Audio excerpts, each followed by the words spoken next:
Nah, rekan-rekan sekalian, Peter Drucker ini manajemen guru, ya ini sangat terkenal ya di dunia bisnis. Ya, beliau mengatakan begini bahwa tujuan dari bisnis adalah menciptakan dan mempertahankan customer. Customer yang dipertahankan nanti jadilah pelanggan. Nah, jadi bisnis apapun itu tujuan utamanya adalah ini, rekan-rekan. Baik kita sebagai karyawan, kita perlu memahami mengapa perusahaan kita meng-hire kita, karena mereka atau perusahaan kita punya satu tujuan, yaitu apa? Menciptakan pelanggan dan mempertahankan pelanggan. Jadi menciptakan customer dan mempertahankan customer sehingga menjadi pelanggan. Ataupun rekan-rekan sekalian mempunyai bisnis sendiri maupun rekan-rekan self-employed, tujuan kita adalah menciptakan atau mendapatkan customer dan mempertahankan customer itu menjadi pelanggan. Nah, ini dulu. Kita mau bergerak di bidang apapun, kalau kita tidak memiliki sikap atau attitude seperti ini, maka percaya deh, ketika tantangan itu datang dan tidak mudah, kita akan mudah kendor. Nah, ini dulu kita tanamkan dulu ya. Nah, sekarang kita diskusi.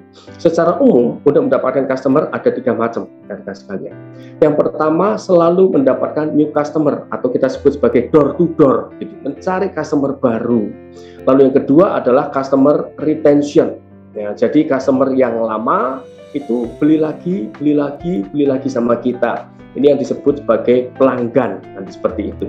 Atau cara yang ketiga, itu referral. Referral itu pelanggan kita atau customer yang sudah menetap di kita, sudah puas, itu mereferensikan kepada orang lain. Nah, sekarang silakan rekan-rekan chat, menurut rekan-rekan, itu kira-kira yang paling efektif dan efisien itu mendapatkan customer dengan cara yang nomor 1, 2, atau 3. Nomor 1, door to door, mencari customer baru terus-menerus. Yang kedua, retensi, customer lama, jadi pelanggan kita, beli lagi. Atau yang ketiga, itu adalah referral. Jadi customer lama kita menarik customer baru, mereferensikan kita. Silakan boleh chat. Kira-kira nomor berapa sih yang harusnya itu paling efektif dan efisien?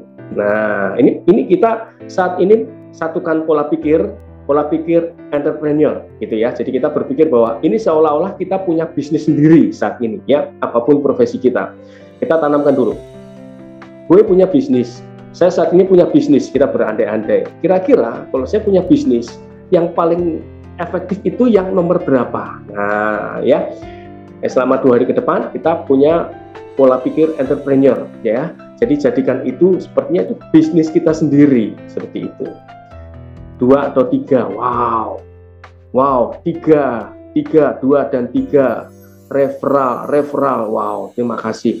Ya, bagus sekali. 3, Pak Rusa, ya, bagus sekali. Pak Bambang juga referral, ya. Oke, mantap, bagus sekali rekan-rekan. Oke, kita satukan hati dulu.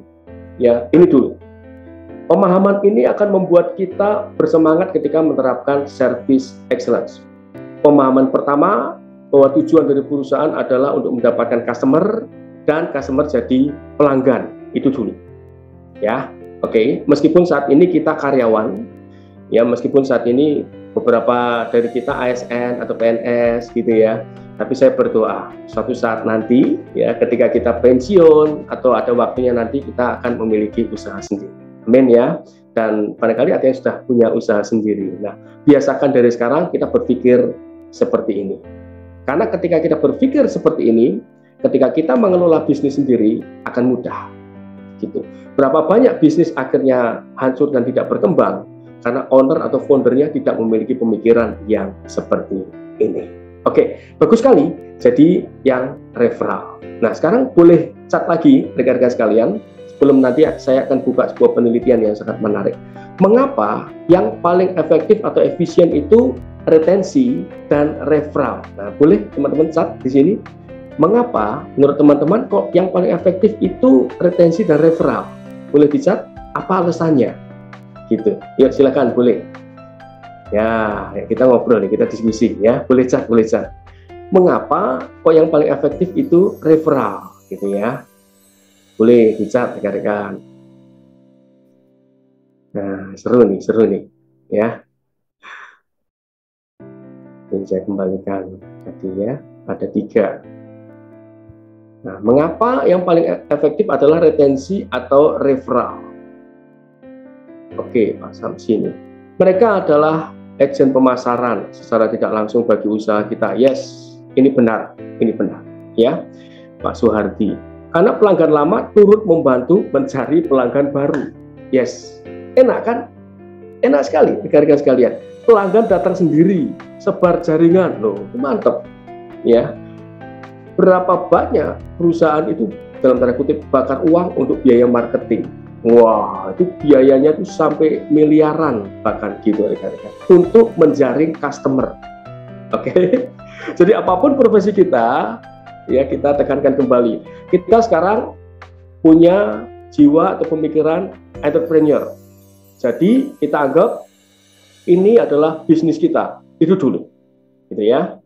Oke, Pak Hardian, karena pelanggan tidak ingin dikecewakan. Yes, betul sekali Pak Rosa. Sebab retensi dan referral adalah komunitas pelanggan yang puas dan siap mempromosikan usaha kita. Mantap sekali, bagus sekali.